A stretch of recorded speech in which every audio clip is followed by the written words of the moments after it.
The Art of War by Sun Tzu, 5th century BC. Chapter 13. The Use of Spies. Focuses on the importance of developing good information sources, and specifies the 5 types of intelligence sources and how to best manage each of them. 1. Sun Tzu said, "Raising a host of 100,000 men and marching them great distances entails heavy loss on the people and a drain on the resources of the state. The daily expenditure will amount to 1,000 ounces of silver." Cf. 2. Sections 113-14. There will be commotion at home and abroad, and men will drop down exhausted on the highways. Cf. Dao He Ching, ch. 30. Where troops have been quartered, brambles and thorns spring up. Cheng Yu has the note. We may be reminded of the saying, "On serious ground, gather in plunder." Why then should carriage and transportation cause exhaustion on the highways? The answer is that not victuals alone, but all sorts of munitions of war have to be conveyed to the army. Besides, the injunction to forage on the enemy only means that when an army is deeply engaged in hostile territory, scarcity of food must be provided against. Hence, without being solely dependent on the enemy for corn, we must forage in order that there may be an uninterrupted flow of supplies. Then, again, there are places like salt deserts where provisions being unobtainable, supplies from home cannot be dispensed with. As many as 700,000 families will be impeded in their labor.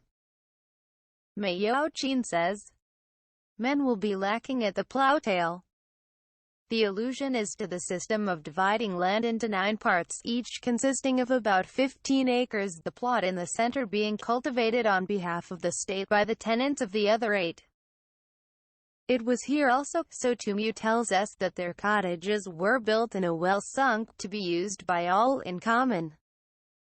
C2. Section 12. Note. In time of war, one of the families had to serve in the army, while the other 7 contributed to its support. Thus, by a levy of 100,000 men, reckoning 1 able-bodied soldier to each family, the husbandry of 700,000 families would be affected. 2. Hostile armies may face each other for years, striving for the victory which is decided in a single day. This being so, to remain in ignorance of the enemy's condition, simply because one grudges the outlay of 100 ounces of silver in honors and emoluments for spies, is of course the meaning, though it would spoil the effect of this curiously elaborate exordium if spies were actually mentioned at this point, is the height of inhumanity. Sun Tzu's agreement is certainly ingenious. He begins by adverting to the frightful misery and vast expenditure of blood and treasure which war always brings in its train. Now, unless you are kept informed of the enemy's condition, and are ready to strike at the right moment, a war may drag on for years. The only way to get this information is to employ spies, and it is impossible to obtain trustworthy spies unless they are properly paid for their services. But it is surely false economy to grudge a comparatively trifling amount for this purpose, when every day that the war lasts eats up an incalculably greater sum. This grievous burden falls on the shoulders of the poor, and hence Sun Tzu concludes that to neglect the use of spies is nothing less than a crime against humanity. 3. One who acts thus is no leader of men, no present help to his sovereign, no master of victory. This idea, that the true object of war is peace, has its root in the national temperament of the Chinese. Even so far back as 597 BC. These memorable words were uttered by Prince Chuang of the Chu state.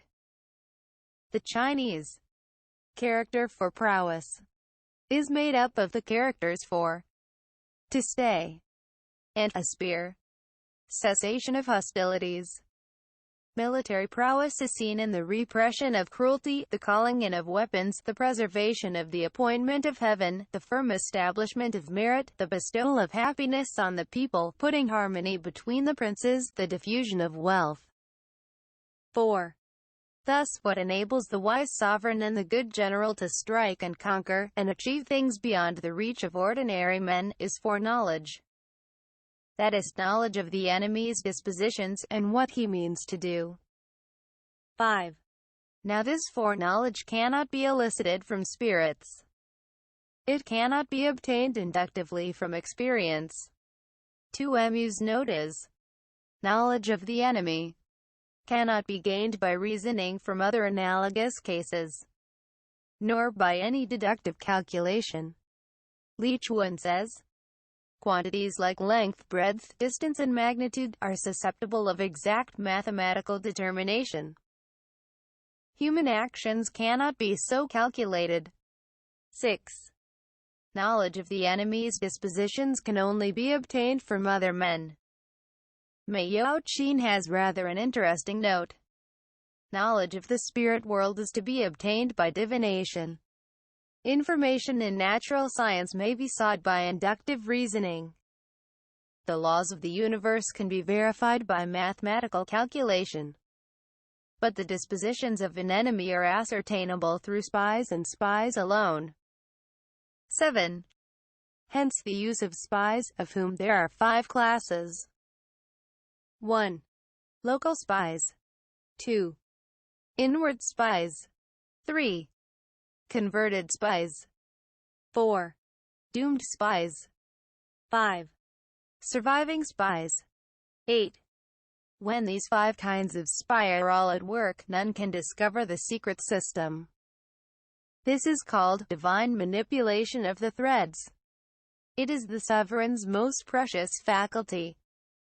Cromwell, one of the greatest and most practical of all cavalry leaders, had officers styled scoutmasters, whose business it was to collect all possible information regarding the enemy, through scouts and spies, etc. And much of his success in war was traceable to the previous knowledge of the enemy's moves thus gained. 1. Closing square bracket dot. 9. Having local spies means employing the services of the inhabitants of a district.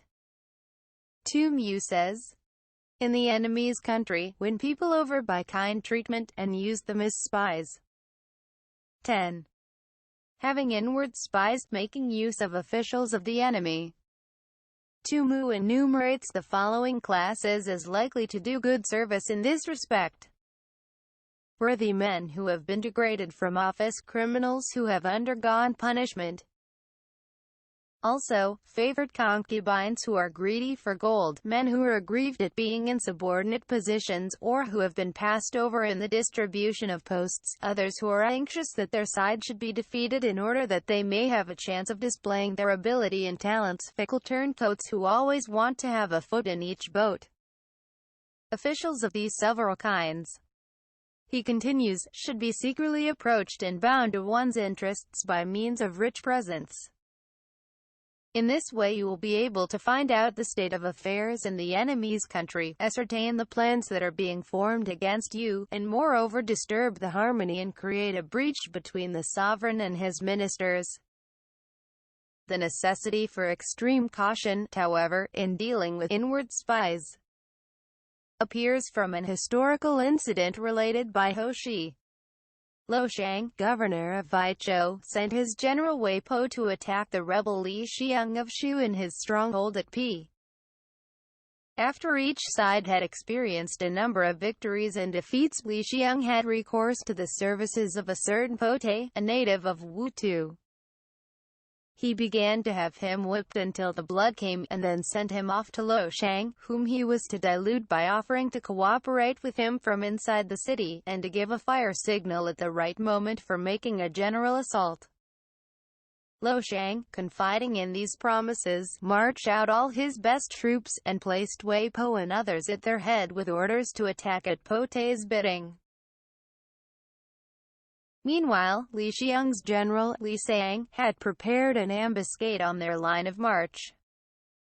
and Pote, having reared long scaling ladders against the city walls, now lighted the beacon fire.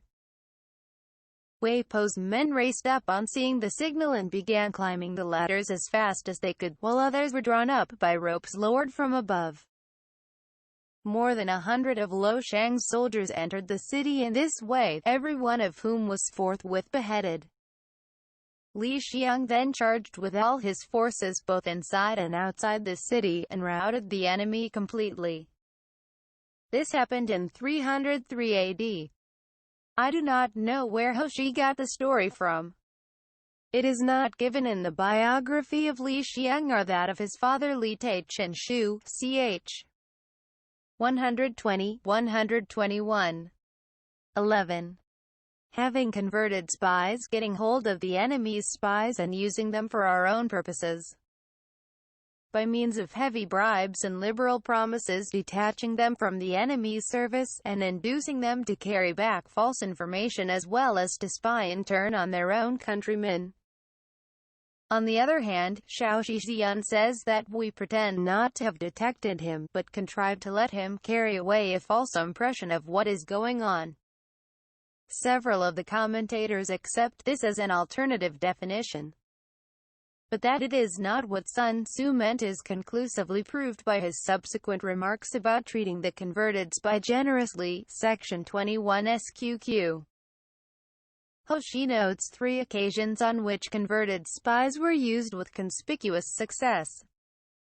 1. By Tian Tan in his defense of Kaimo, see Supra, p. 90. 2.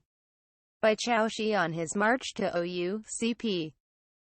57. And by the wily Fan Chu in 260 BC. When Lin Po was conducting a defensive campaign against Qin. The king of Chao strongly disapproved of Lin Po's cautious and dilatory methods, which had been unable to avert a series of minor disasters, and therefore lent a ready ear to the reports of his spies, who had secretly gone over to the enemy and were already in Fan Chu's pay. They said, "The only thing which causes Qin anxiety is lest Chao Kuo should be made general. Lin Po they consider an easy opponent, who is sure to be vanquished in the long run." Now this Chao Kuo was a son of the famous Chao Shi. From his boyhood, he had been wholly engrossed in the study of war and military matters, until at last he came to believe that there was no commander in the whole empire who could stand against him. His father was much disquieted by this overweening conceit, and the flippancy with which he spoke of such a serious thing as war, and solemnly declared that if ever Kuo was appointed general, he would bring ruin on the armies of Chao. This was the man who, in spite of earnest protests from his own mother and the veteran statesman Lin Sangju, was now sent to succeed Lin Po. Needless to say, he proved no match for the redoubtable Po Chai and the great military power of Qin. He fell into a trap by which his army was divided into 2 and his communications cut. And after a desperate resistance lasting 46 days, during which the famished soldiers devoured one another, he was himself killed by an arrow, and his whole force, amounting, it is said, to 400,000 men, ruthlessly put to the sword. 12. Having doomed spies doing certain things openly for purposes of deception, and allowing our spies to know of them and report them to the enemy. 2. You give the best exposition of the meaning. We ostentatiously do things calculated to deceive our own spies, who must be led to believe that they have been unwittingly disclosed. Then, when these spies are captured in the enemy's lines, they will make an entirely false report, and the enemy will take measures accordingly, only to find that we do something quite different. The spies will thereupon be put to death. As an example of doomed spies, Hoshi mentions the prisoners released by Pan Chao in his campaign against Yarkand. CP 132. He also refers to Tang Qian, who in 630 AD was sent by Tai Sung to lull the Turkish Khan Shali into fancied security, until Li Qing was able to deliver a crushing blow against him. Chang Yu says that the Turks revenged themselves by killing Tang Qian, but this is a mistake, for we read in both the Old and the New Tang history, ch. 58 full 2 and ch. 89 full 8 respectively, that he escaped and lived on until 656. Li Aikai played a similar part in 203 BC. When sent by the king of Han to open peaceful negotiations with Chai. He has certainly more claim to be described a doomed spy, for the king of Chai, being subsequently attacked without warning by Han Xin, and infuriated by what he considered the treachery of Li Aikai, ordered the unfortunate envoy to be boiled alive. 13. Surviving spies, finally, are those who bring back news from the enemy's camp. This is the ordinary class of spies, properly so called, forming a regular part of the army. Tu Mu says, your surviving spy must be a man of keen intellect, though in outward appearance a fool. Of shabby exterior, but with a will of iron. He must be active, robust, endowed with physical strength and courage. Thoroughly accustomed to all sorts of dirty work, able to endure hunger and cold, and to put up with shame and ignominy. Ho Shi tells the following story of Tashi Wu of the Sui dynasty. When he was governor of eastern Qin, Shen Wu of Chai made a hostile movement upon Sha Yuan. The emperor Taisu, Cao Su, sent Tashi Wu to spy upon the enemy. He was accompanied by 2 other men. All 3 were on horseback and wore the enemy's uniform. When it was dark, they dismounted a few hundred feet away from the enemy's camp and stealthily crept up to listen, until they succeeded in catching the passwords used in the army.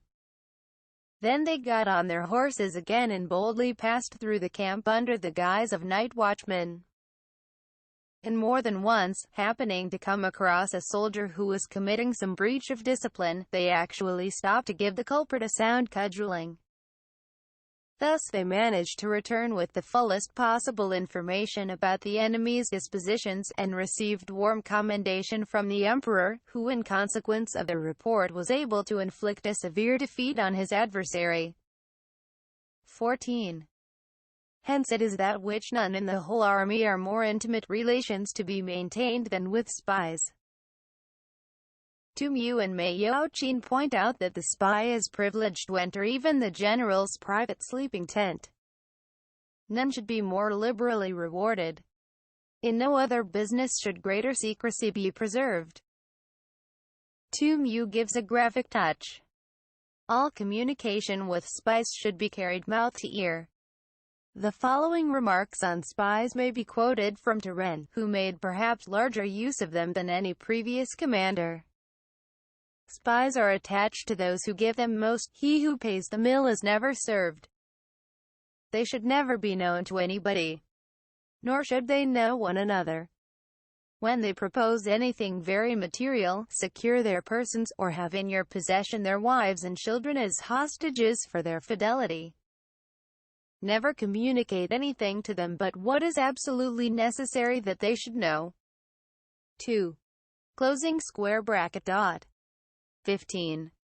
Spies cannot be usefully employed without a certain intuitive sagacity. Mei Yaoqin says, in order to use them, one must know fact from falsehood, and be able to discriminate between honesty and double-dealing. Wang Shi, in a different interpretation, thinks more along the lines of intuitive perception and practical intelligence. Tu Mu strangely refers these attributes to the spies themselves. Before using spies, we must assure ourselves as to their integrity of character and the extent of their experience and skill. But he continues, a brazen face and a crafty disposition are more dangerous than mountains or rivers. It takes a man of genius to penetrate such, so that we are left in some doubt as to his real opinion on the passage. 16. They cannot be properly managed without benevolence and straightforwardness. Chang Yu says, When you have attracted them by substantial offers, you must treat them with absolute sincerity. Then they will work for you with all their might. 17. Without subtle ingenuity of mind, one cannot make certain of the truth of their reports. Mei Yaoqin says, be on your guard against the possibility of spies going over to the service of the enemy. 18. Be subtle. Be subtle. And use your spies for every kind of business. Cf. V. Section 9. 19. If a secret piece of news is divulged by a spy before the time is ripe, he must be put to death together with the man to whom the secret was told. Word for word, the translation here is, if spy matters are heard before our plans are carried out, etc. Sun Tzu's main point in this passage is, whereas you kill the spy himself, as a punishment for letting out the secret, the object of killing the other man is only, as Qin Hao puts it, to stop his mouth and prevent news leaking any further. If it had already been repeated to others, this object would not be gained. Either way, Sun Tzu lays himself open to the charge of inhumanity, though Tu Yu tries to defend him by saying that the man deserves to be put to death, for the spy would certainly not have told the secret unless the other had been at pains to worm it out of him. 20. Whether the object be to crush an army, to storm a city, or to assassinate an individual, it is always necessary to begin by finding out the names of the attendants, the aides-de-camp. Literally, visitors, is equivalent, as Tu Yu says, to those whose duty it is to keep the general supplied with information, which naturally necessitates frequent interviews with him, and doorkeepers and sentries of the general in command. Our spies must be commissioned to ascertain these, as the first step, no doubt, towards finding out if any of these important functionaries can be won over by bribery. 21. The enemy's spies who have come to spy on us must be sought out, tempted with bribes, led away, and comfortably housed. Thus they will become converted spies and available for our service. 22. It is through the information brought by the converted spy that we are able to acquire and employ local and inward spies. Tu Yu says, through conversion of the enemy's spies we learn the enemy's condition. And Cheng Yu says, we must tempt the converted spy into our service, because it is he that knows which of the local inhabitants are greedy of gain, and which of the officials are open to corruption. 23. It is owing to his information, again, that we can cause the doomed spy to carry false tidings to the enemy. Cheng Yu says, because the converted spy knows how the enemy can best be deceived. 24. Lastly, it is by his information that the surviving spy can be used on appointed occasions.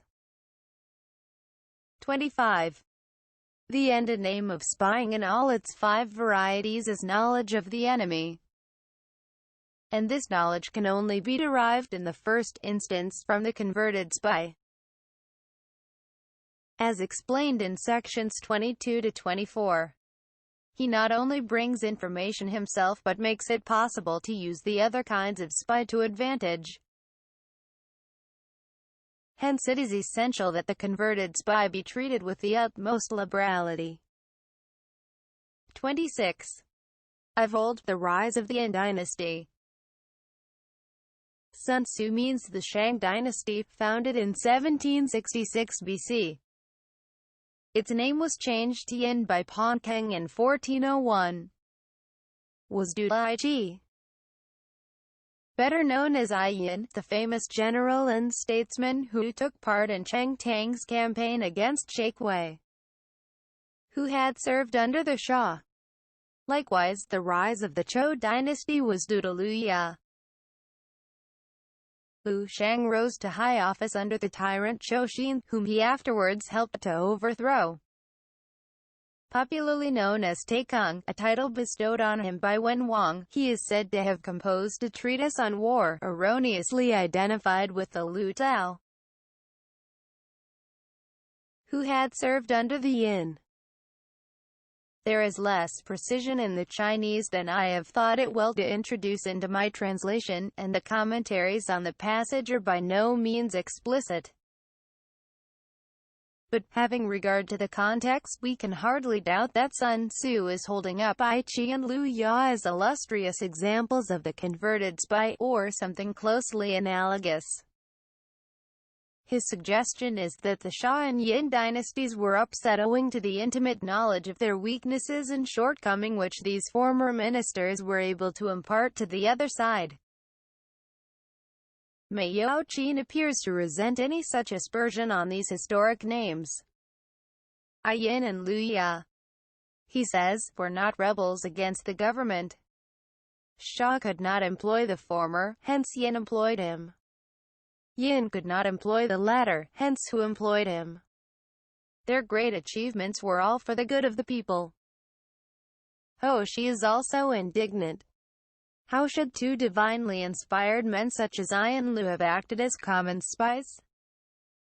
Sun Tzu's mention of them simply means that the proper use of the 5 classes of spies is a matter which requires men of the highest mental caliber like Ai and Liu, whose wisdom and capacity qualified them for the task. The above words only emphasize this point. Ho Shi believes then that the 2 heroes are mentioned on account of their supposed skill in the use of spies. But this is very weak. 27. Hence it is only the enlightened ruler and the wise general who will use the highest intelligence of the army for purposes of spying, and thereby they achieve great results. Tu Mu closes with a note of warning. Just as water, which carries a boat from bank to bank, may also be the means of sinking it, so reliance on spies, while production of great results, is oftentimes the cause of utter destruction. Spies are a most important element in war, because on them depends an army's ability to move. Chia Lin says that an army without spies is like a man with ears or eyes. 1. Aids to Scouting. p. 2. 2. Marshal Turenne. p. 311.